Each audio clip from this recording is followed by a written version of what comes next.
Muito boa tarde a todos. Hoje, desde a Ilha da Madeira, queria-vos agradecer a todos os que nos últimos meses fizeram um esforço para termos um outdoor em cada concelho deste país. Já são mais de 100 os outdoors que temos espalhados por todo o território nacional. Agradecer o esforço de tanta gente, com mais e menos rendimentos, mais velhos e mais novos, que se juntaram porque sabem que é importante, para lá da comunicação social, para lá das redes sociais, passar a mensagem que o Chega tem que passar para transformar este país. Mas eu ainda não desisti e eu quero um outdoor em cada concelho do nosso país. 308 concelhos, 308 outdoors. Vamos ser ambiciosos, vamos chegar mais longe. Estamos todos, o partido, os militantes e os apoiantes, a fazer um esforço inigualável comparativamente com qualquer outro partido, movimento ou associação. Temos de pensar em grande. Vamos transformar este país. Vamos levar a nossa mensagem aos 4 cantos de Portugal. Juntem-se a nós nesta campanha de apoio por ter um outdoor em cada concelho de Portugal. Não interessa quanto é que dão, não interessa quanto é que apoiam, interessa que apoiem, interessa em que mobilizem outros para apoiar, com mais ou menos, com o que têm, com o que podem, neste momento e neste tempo difícil, para que o país possa ser transformado. Juntem-se a nós neste movimento. Vamos pôr a mensagem do Chega em todos os cantos deste país, em todos os concelhos, no seu concelho, junte-se a nós. Vamos a isto. Estamos juntos.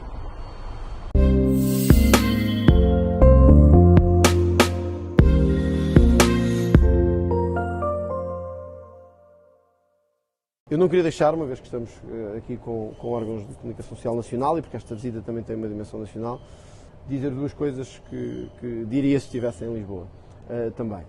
Uma delas prende-se com a Jornada Mundial da Juventude e com palavras que ouvi há pouco da Sra. Ministra dos Assuntos Parlamentares, a Ministra Ana Catarina Mendes.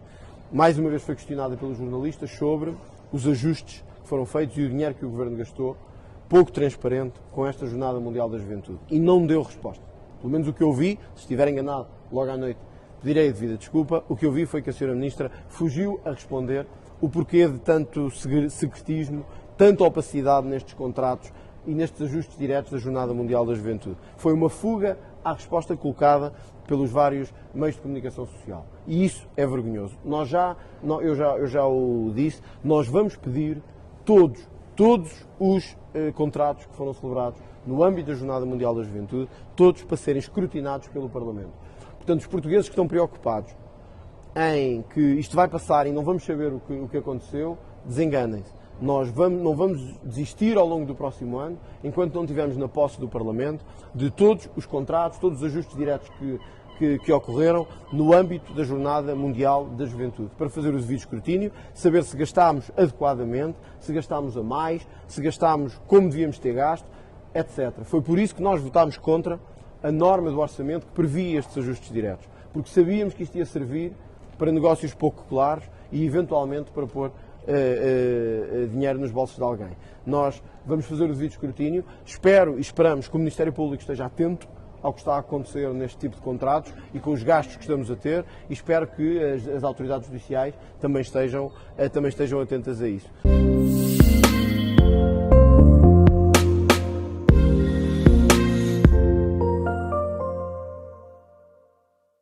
Nós, evidentemente, já tínhamos feito aqui um trabalho de campo, digamos assim. O Chega Madeira já tinha estado aqui em visita prévia e eu penso que há 3 questões que são importantes e que nós devemos e que nos comprometemos a trabalhar a nível regional, mas também a nível nacional. Uma delas tem que ver com a questão da cota. E a cota é uma questão que não é só regional, é uma questão nacional. Mas, efetivamente, não faz sentido que regiões como a Madeira sejam avaliadas pela população que têm em termos de cota.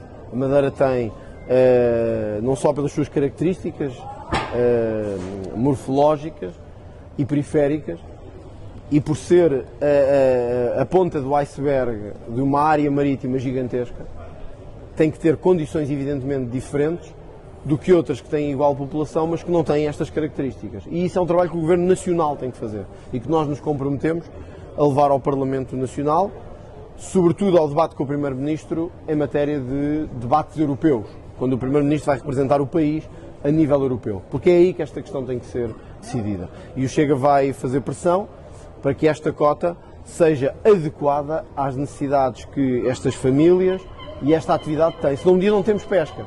E isso acho que num país com a nossa área marítima, com uma das maiores do mundo, é um desastre. O segundo aspecto tem que ver, evidentemente, com os licenciamentos e com a burocracia. E essa é uma questão que pode ser trabalhada a nível regional e que o Chega vai trabalhar a nível regional. Tal como em muitas outras áreas nossas, há quase mais taxas do que pessoas para trabalhar. E este assunto tem que ser resolvido. Nós não podemos ter uma licença para cada passo que se quer dar. Uma licença para cada atividade que se quer ter, uma licença para cada barco que se quer levar para o mar. E isto tem que acabar. E este não é um problema exclusivo da pesca, mas é um problema muito incisivo na pesca. Eu dei o exemplo, como vocês ouviram, de vários empresários com quem tenho contactado no continente e que pagam taxas ambientais por tudo e mais alguma coisa. A pesca é igual. Não tenho presente o número total de taxas e de licenciamentos que existem, mas é um horror para se trabalhar na pesca. E eu acho que esse é um problema que temos de trabalhar a nível regional e que infelizmente o Governo Regional não tem estado sensibilizado. Vocês ouviram os pescadores dizer que estão há 6, 7, 8, 10 anos com estes problemas e que ninguém do Governo Regional está disposto a avançar com uma solução. O terceiro, que eu acho que não é despiciando, é que estes homens estão parados, como vocês veem. Muitos, durante este ano, trabalharam 2 meses, portanto nem para o desemprego podem ir. Estamos a falar de famílias, dezenas, centenas de pessoas, dezenas de famílias que estão envolvidas nesta situação. Portanto, eu acho que se os políticos acham que isto não é um assunto relevante, talvez porque não tenham o número de votos que outras atividades têm, nós quisemos hoje dar a imagem contrária. Eu parto hoje para o Porto Santo, para a última parte da visita à região autónoma da Madeira, mas não queria deixar de estar aqui para mostrar que mesmo numa atividade que talvez do ponto de vista eleitoral não seja tão lucrativa, mas é do ponto de vista da importância que tem para o país e da importância que tem para estes homens e para estas famílias de quem dependem. Nós vamos fazer tudo o possível para que a pesca tenha menos burocracia, mais cota e mais capacidade de trabalharem. Deve ser das poucas áreas do país todo que eu tenho visitado e com quem tenho estado. Estes homens não estão a pedir subsídios, não estão a pedir apoios, deve ser das poucas áreas em que isto acontece, estão a pedir para trabalhar. E eu acho que nós devemos dar-lhes essa capacidade de trabalhar. O Chega vai apostar muito nesta área, nestas eleições regionais de setembro, e vamos trabalhar para ter um grande resultado que possa influenciar isso. É por isso que eu tenho dito a importância de não haver uma maioria absoluta na região. Porque isso vai obrigar a negociar, vai obrigar a condicionar e vai obrigar os outros a cederem em matérias fundamentais. E esta é uma daquelas em que nós não vamos ceder. Estes 6 dias que tem estado aqui, qual é o balanço que faz? A ideia que leva? É muito positivo. Eu, obviamente, este ano estou mais vezes aqui do que o habitual. Temos um ato eleitoral que para nós é muito importante. Esta semana, como sabem, decorre um evento igualmente importante em Lisboa, mas nós entendemos que era aqui que devíamos estar e eu entendi, enquanto Presidente do Partido, que era aqui que devia estar e é um sinal que queremos dar da importância que a região tem para nós. É um balanço muito positivo na rua, procurei estar com jovens, com empresários, com trabalhadores, procurei falar com as pessoas e o sentimento é o mesmo. Há um sentimento, aliás, há 2 sentimentos que eu levo da região autónoma da Madeira e que certamente hoje vou confirmar no Porto Santo.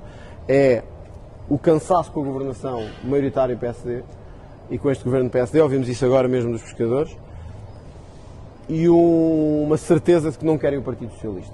E, portanto, eu volto a dizer o mesmo que tenho dito a nível nacional. Nós, neste momento, temos 3 partidos grandes, o PSD, o PS e o Chega, nas sondagens e no Parlamento. E eu acho que as pessoas têm que, pela primeira vez, pensar se querem fazer uma mudança ou não. Nós temos tido sempre esta lógica PSD-PS. Sai o PSD, tem que vir o PS. Sai o PS, tem que vir o PSD. O Chega está pela primeira vez, segundo as sondagens que temos, a nível nacional, sobretudo, a furar esta bipartidarização. Não estamos no ponto em que queremos, mas estamos a furá-lo. As pessoas têm agora a oportunidade de escolher. E a Madeira vai ser o primeiro passo dessa escolha. Nós vamos começar com eleições na Madeira a 24 de setembro, eleições europeias logo em maio, eleições nos Açores, onde o Chega quebrou o ciclo do governo socialista de mais de 25 anos.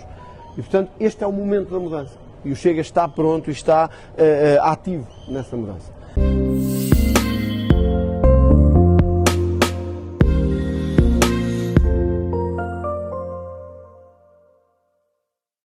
Frente a frente Frente, os eleitos, colocamos 2 deputados a debater os temas da atualidade esta semana em que arranca a Jornada Mundial da Juventude.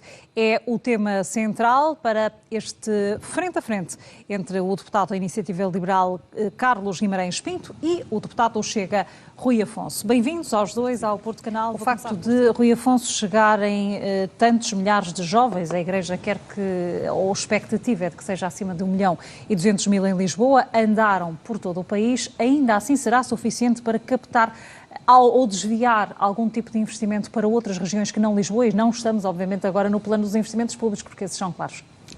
Antes de mais, boa noite, Estela, boa noite, Carlos Guimarães Pinto, obrigado pelo convite. Bom, este evento é muito peculiar. Estamos a falar de um investimento na ordem de 150 milhões de euros, com derrapagens bastante relevantes. Lisboa, aliás, a Câmara de Lisboa, o investimento previsto para a Câmara Municipal de Lisboa e de Louros era 10 milhões de euros inicialmente. Neste momento, só a Câmara de Lisboa já gastou 34 milhões. Portanto, acho que uma enormidade. Os valores, conforme o Carlos disse muito bem, do valor de retorno económico dos 500 milhões de euros, pelo menos era aquilo que se falava, realmente é irreal. Obviamente que é um evento muito concentrado no Concelho de Lisboa, no Concelho de Louros, portanto, e não vejo, conforme o Carlos disse muito bem também, que este tipo de turismo seja um turismo que de alguma forma possa, digamos, ajudar, digamos, as diversas economias locais por onde passa. É um evento muito pouco controlado. Aliás, existe a grande preocupação da organização das Jornadas Mundiais da Juventude foi precisamente a questão dos números de não inscritos, porque eles dizem que é mais de 1 milhão de pessoas, mas não conseguem, quer dizer, só para terem uma ideia, eles no Porto previam cerca de 13 mil jovens, quer dizer, acabaram por aparecer 60 mil. Em Braga aconteceu exatamente, quadriplicou o número, estava previsto aparecerem 5 mil e apareceram 20 mil. E o tipo de pessoas que no fundo vai participar nestas jornadas não é o típico turista, digamos, normalmente vem para Portugal e que realmente acaba por ser, digamos, ter um maior gasto, um maior consumo, pronto, na economia nacional. E, portanto, acho que não é esse o objetivo também do evento em si, pronto, acaba por ser um evento de notoriedade, acima de tudo é um evento de notoriedade, mas é um evento, conforme, pronto, que existe, onde existe uma grande opacidade, realmente, em termos da questão dos fundos públicos, nomeadamente dos ajustes diretos. Aliás, o Chega já, enfim, quando acabar estas jornadas parlamentares, vai exigir realmente, ou vai pedir ao Governo para que realmente sejam entregues, ainda que de forma confidencial, todos os contratos, os ajustes diários foram feitos, porque realmente há coisas que não se justificam. Quer dizer, foi um evento que foi anunciado há 5 anos atrás, nas Jornadas Mundiais da Juventude no Panamá, em 2019. Quer dizer, como é que não há tempo para se organizar um evento em 5 anos e realizar os concursos públicos? Portanto, e isto é importantíssimo nós percebermos, realmente são fundos públicos que estão aqui em jogo e realmente são milhões e milhões de euros, estamos a falar de 150 milhões, mas possivelmente só pela derrapagem que existe na Câmara Municipal de Lisboa acreditamos que serão muitos mais e, portanto, é importante que os contribuintes portugueses saibam quanto é que efetivamente foi gasto nestas jornadas e se realmente o dinheiro foi bem gasto. Se não houve realmente uma gestão danosa na gestão dos fundos públicos. E esse é o nosso grande, digamos, o nosso grande lema. O outro lema tem a ver realmente com o público em causa. Não sei se sabiam, mas numa primeira fase houve uma grande inscrição de pessoas, de participantes vindos do Paquistão e do Congo. Na altura, portanto, houve um alerta, isso gerou um alerta a nível da própria organização das jornadas. O SIS, os serviços de informação dizem que está tudo controlado, mas efetivamente eu não consigo perceber como é que se consegue controlar mais de 1 milhão de pessoas. Aliás, saiu ainda hoje uma informação de que mais de 100 exatamente peregrinos teriam desaparecido, creio que de origem angolana e cabo-verdiana, da área onde se encontravam, Leiria, Fátima. Isto poderá já ser um indício? Não, até porque, repare uma coisa, quando aconteceu essa situação do Paquistão e do Congo, depois eles foram ver que nesses países estavam a ser distribuídos panfletos em que diziam claramente para se inscreverem nas Jornadas Mundiais da Juventude, porque isso seria uma forma de entrar na Europa. E, portanto, alguns desses foram triados, mas, conforme já disse, há um grande número de participantes que não estão inscritos e que estão cá.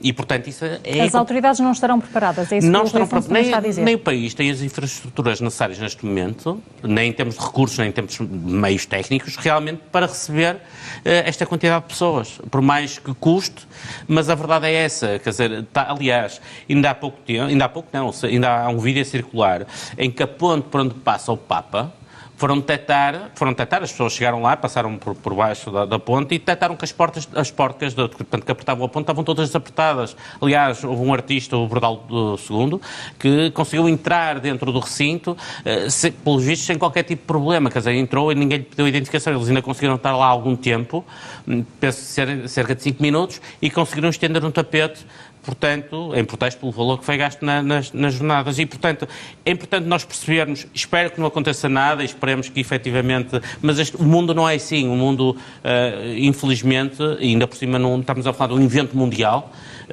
tem muitas ameaças, e realmente a nós preocupa-nos um pouco esta falta de planeamento que houve em gerir o evento. E essa questão política, Rui Afonso, quero ouvi-lo também sobre ela, porque haverá ou não consequências a retirar, sobretudo algumas figuras que têm estado mais associadas à Jornada Mundial da Juventude, até da própria Igreja Católica.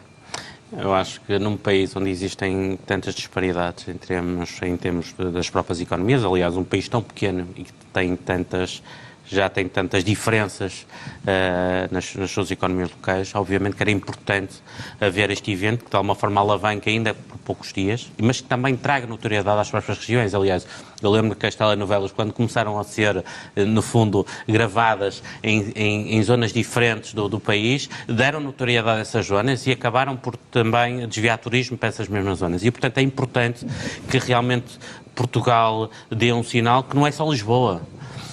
Eu acho que é muito importante nós termos a noção que nós somos um país tão pequeno e já com tantas desigualdades, quer dizer, que esse tipo de eventos só vem acentuar ainda mais essas desigualdades, sobretudo quando existe no país, e eu aí permita-me discordar consigo, Estela, realmente regiões que têm capacidade, têm espaço, têm condições para receber esse tipo de eventos. Só fazer um desafio, não uma afirmação.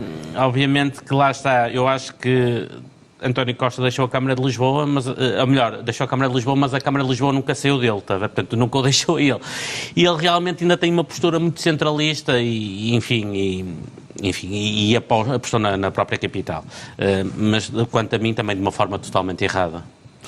E olhando agora no prisma do cidadão, que é eleitor, do cidadão que precisa do Estado, há pouco o Carlos Guimarães Pinto estava a recordar algumas das áreas em que era necessária mais intervenção, falou, por exemplo, da área dos impostos, mas há outras, a saúde, a educação, têm sentido bastante algum desinvestimento por parte do Estado, como dizem muitos especialistas e pessoas das áreas.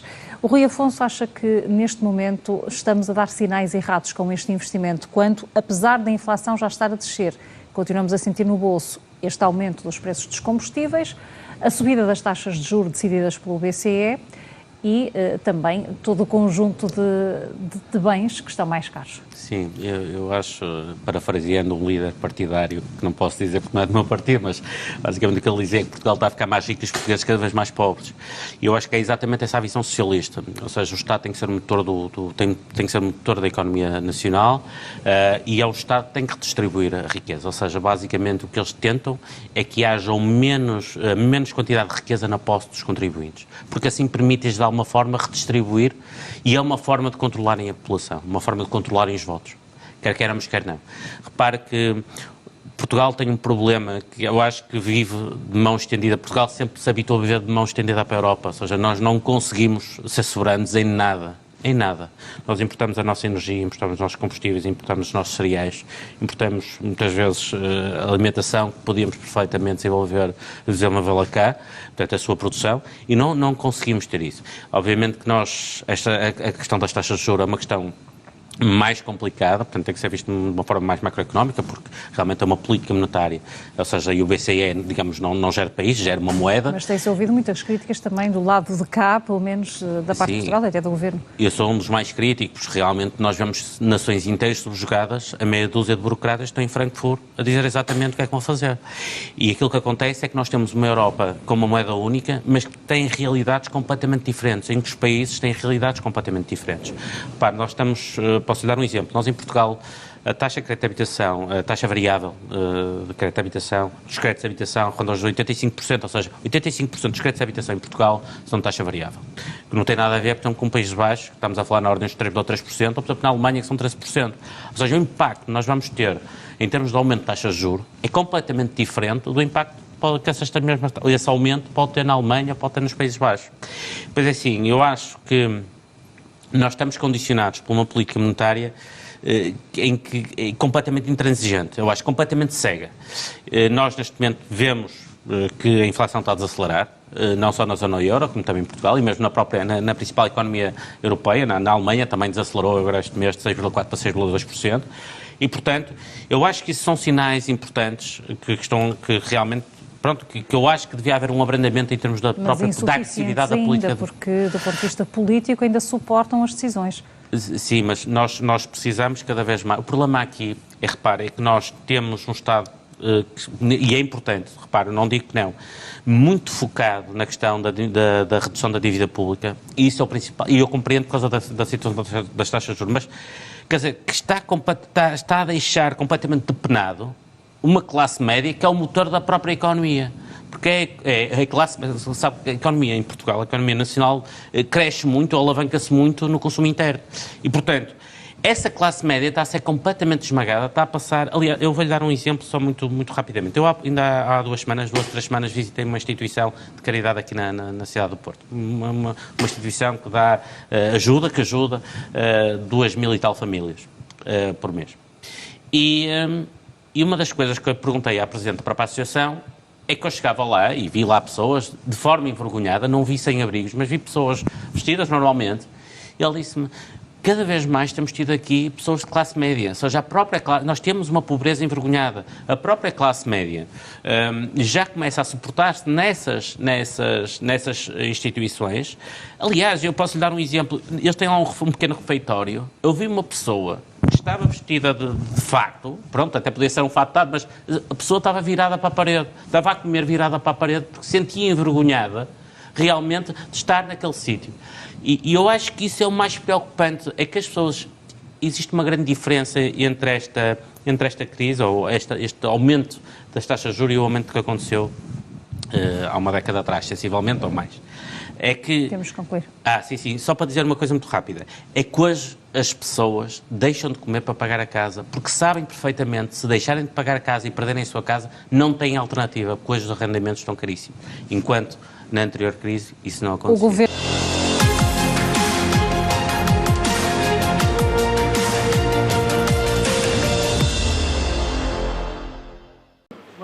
Reparem que verdadeiramente em Portugal, os verdadeiros bandidos temem muito pouco a justiça. Quando olham para um ex-primeiro-ministro que desviou milhões de euros e que passa férias na Ericeira. Quando olham para quase todos os ex-banqueiros, e os veem a viver em Cascais. Ou quando se chega a estas alturas e um Papa vem visitar, e muito bem, Lisboa. E a primeira coisa que o Partido Socialista pensa fazer é amnistiar mais uma série de bandidagem. É isto o país que temos e é este o país que não queremos. E é por isso que temos de lutar para que isto mude.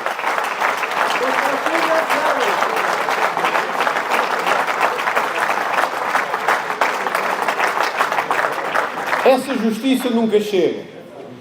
Já do Tribunal Constitucional sobre o Chega, essa é rapidíssima. Essa é veloz, implacável e chega sempre. Chega mal, mas chega.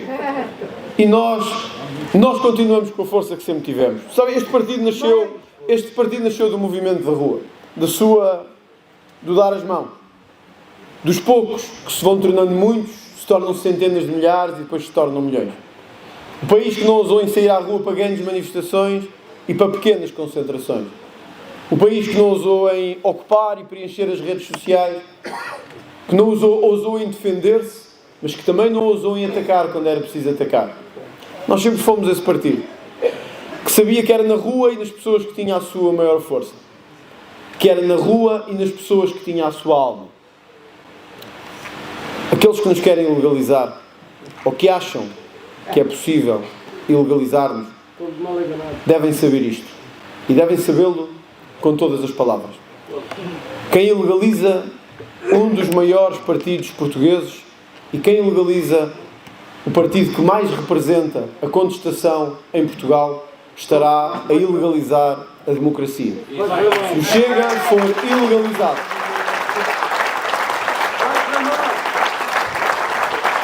Chega for ilegalizado, então, para nós, a democracia tornou-se também ela ilegalizada. Tornámo-nos diretamente numa ditadura e agiremos em conformidade com isso mesmo. Para nos ilegalizarem, terão que nos vencer. Terão que vencer as ruas, terão que vencer cada uma das ruas deste país e terão que vencer um movimento enorme de homens e mulheres que nunca se vão render perante nenhuma autoridade que não seja a autoridade do povo português.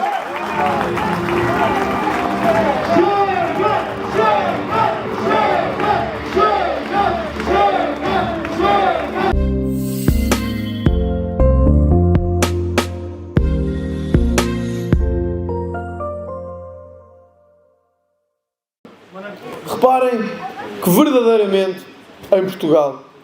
que verdadeiramente em Portugal, os verdadeiros bandidos temem muito pouco a justiça. Quando olham para um ex-primeiro-ministro que desviou milhões de euros e que passa férias na Ericeira, quando olham para quase todos os ex-banqueiros, e os veem a viver em Cascais, ou quando se chega a estas alturas e um Papa vem visitar, e muito bem, Lisboa, e a primeira coisa que o Partido Socialista pensa fazer é amnistiar mais uma série de bandidagem. É isto o país que temos e é este o país que não queremos. E é por isso que temos de lutar para que isto mude.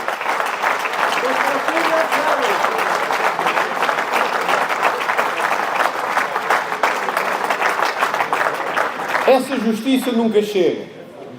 Já do Tribunal Constitucional sobre o Chega, essa é rapidíssima. Essa é veloz, implacável e chega sempre. Chega mal, mas chega.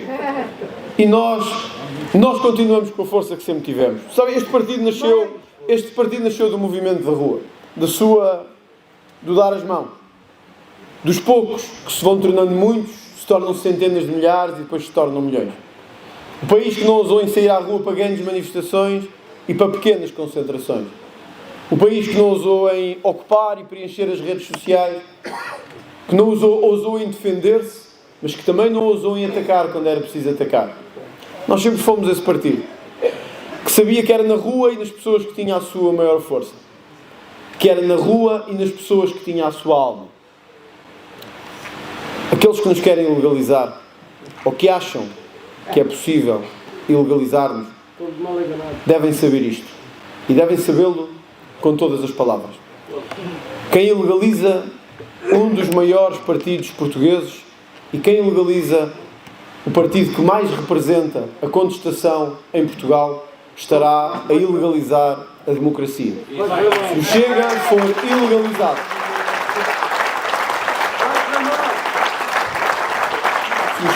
for ilegalizado, então, para nós, a democracia tornou-se também ela ilegalizada. Tornámo-nos diretamente numa ditadura e agiremos em conformidade com isso mesmo. Para nos ilegalizarem, terão que nos vencer.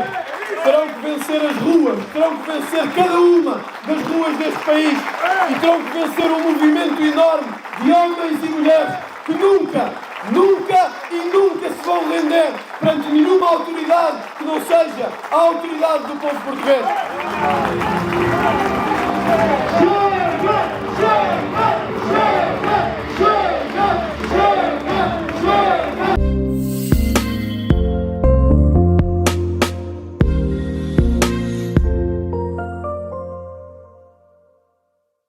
Apesar dos reveses salariais, apesar dos reveses na sua imagem e da sua humilhação, as forças de segurança são quem merece o nosso maior elogio nesta organização.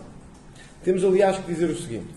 Ao longo dos últimos dias recebemos algumas fotos e imagens onde pernoitaram estes agentes de segurança deslocados do país inteiro para vir para Lisboa ajudar nesta organização. Estas condições tirariam dignidade a qualquer país democrático e às suas forças de segurança. e o Chega vai questionar o Sr. Ministro da Administração Interna sobre isto. Polícias que dormiram nos seus próprios carros, outros que dormiram ao relento e tiveram apenas o apoio alimentar e outro de peregrino, e outros que ficaram em academias e em espaços do governo na cidade de Lisboa, que mais pareciam zonas de ratos e de outros animais do que propriamente zonas de acolhimento de forças de segurança. O Chega tem estas fotos e enviou-as ao Sr. Ministro da Administração Interna a questionar precisamente sobre esta situação.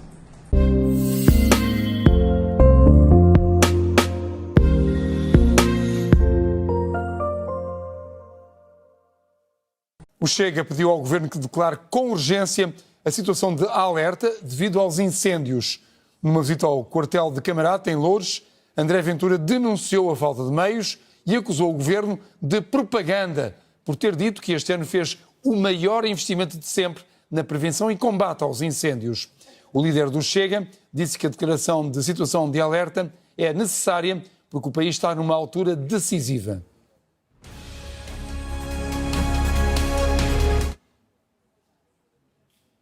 Nós apelamos hoje ao Sr. Ministro da Administração Interna que imite esse estado de alerta, porque permite uma mobilização, do ponto de vista jurídico, uma mobilização de mais homens e de mais meios, nomeadamente face às suas vidas pessoais e profissionais, para o combate a estas chamas. Nós estamos numa altura decisiva, em que se conseguimos combater e vencer os fogos neste momento, vamos impedir que eles alastrem e que eles se tornem piores.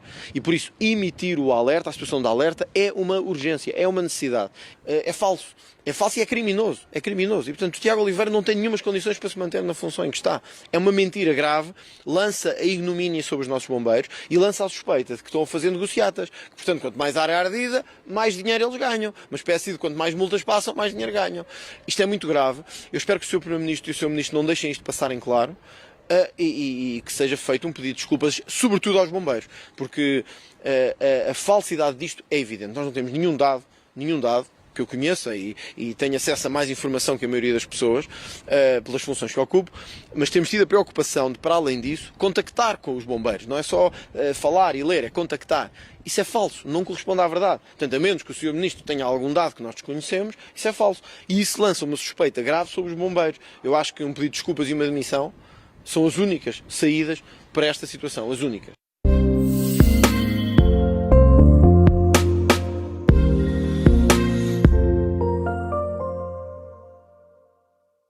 E o Sr. Primeiro-Ministro não podia terminar sem me referir àquilo que ele disse. Um país aberto e sem fronteiras, um país europeu, na lógica do que melhor a Europa tem feito. Como sabe, a semana passada a Polícia Judiciária desmantelou mais uma rede de imigração ilegal. Não é uma rede qualquer. É uma rede que se aproveitou de uma coisa que nós aqui dissemos durante muito tempo, que é este registro automático, é uma burla. É um engano, é transformar isto numa bandalheira em qualquer pessoa entra, se registra e depois anda pela Europa a dizer que tem um pré-contrato de trabalho. O Sr. Ministro da Administração ainda sabe isso e por isso tentou esconder-se naquele dia e fugir das câmaras, mas não conseguiu. E lá andaram atrás dele e ele disse, não, isto é um problema da Justiça, e mandou para a colega da Justiça. Mas não, Sr. Primeiro-Ministro, nós somos o único país da Europa que tem esta plataforma ridícula em que qualquer pessoa aqui entra, vinda do Paquistão, vinda do Bangladesh, vinda de qualquer sítio, chega aqui e diz assim, tem contrato de trabalho? Não. Tem visto? Não. Mas estou pré-registado. E vai daqui para qualquer parte do mundo. Sabe, Sr. Primeiro-Ministro, nós já éramos um país de salários baixos. Já éramos um país de salários baixos. Só que há uma grande diferença desta direita para o Partido Socialista. É que nós queríamos fazer do país, não esse país de salários baixos, mas o país que fosse a melhor casa de família da Europa. O Sr. Primeiro-Ministro quer fazer deste país a maior casa de alterne da Europa. É isso que quer fazer de Portugal.